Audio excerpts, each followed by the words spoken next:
Hi guys! Ako si Sam, matutulog ng kulot, gigising na kulot. Samuel P. Cabilya, from Zone 7 Huyon, Tigaon, Camarines Sur. Tigaon Coastal Area, sa gitna ng Casuna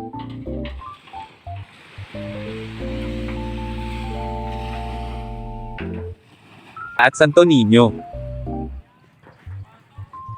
Habang naliligo ako, sasabihin ko sa inyo ang aking hobbies. I'm interested in playing physical sports like badminton and volleyball. I am also playing Mobile Legend and Clash of Clans, if I have free time, and I used to play Call of Duty.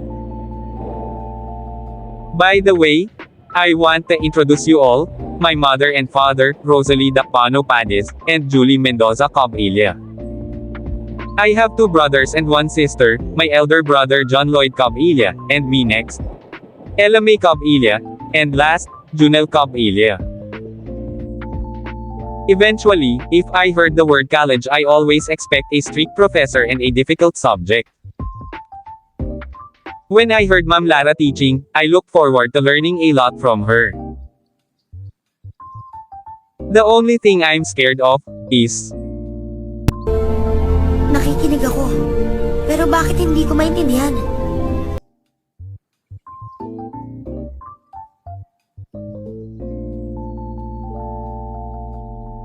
kaya sa tuwing papasok ako gusto ko agad lumabas. Joke lang. Syempre gusto ko matuto. Log.